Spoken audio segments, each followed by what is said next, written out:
மகாராஷ்டிர மாநிலத்தில் அவுரங்காபாத் மற்றும் ஒஸ்மனாபாத் என நம்மை அடிமைப்படுத்த வந்த அந்நிய பெயர்களை மாற்றி சத்ரபதி சாம்பாஜி நகர் மற்றும் தாராஷிவ் நகர் என்று மாற்றப்பட்டது.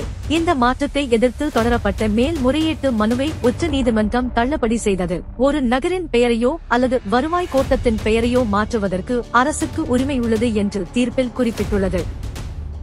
மறை மாவட்டத்தில் சாதியை பார்த்து தான் சாமிமார்களுக்கு குருமார்களுக்கு பங்கு கொடுக்கிறான், நிறுவனங்களை கொடுக்கிறான்.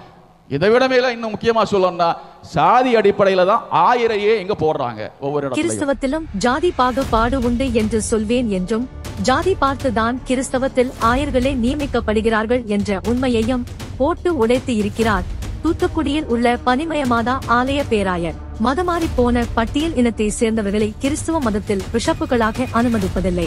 கிறிஸ்தவ சுடுகாடுகளில் கூட ஜாதி பார்த்துதான் புதைக்க அனுமதிக்கின்றனர். இப்படி தனக்குள்ளே பல ஜாதிய வேறுபாடுகளை வைத்துக் கொண்டு கிறிஸ்தவர்கள் தங்களுக்குள் ஜாதி இல்லை என ஒரு பிம்பத்தை உருவாக்கி இந்துக்களை மதம் மாற்றம் செய்து வருகின்றனர். இந்து சமுதாய கோவில்களில் சமுதாய ரீதியாக கோயில்கள் இருந்தாலும் கூட அனைவரும் சென்று வழிபட முடியும். அப்படி வழிபட முடியாத சூழ்நிலையில் அரசாங்கம் அதில் தலையிடலாம். ஆனால் கிறிஸ்தவ சர்ச்சுகளில் ஜாதி பிரிவினைகள் இருந்தாலும் அரசாங்கம் அதில் தலையிடுவதில்லை.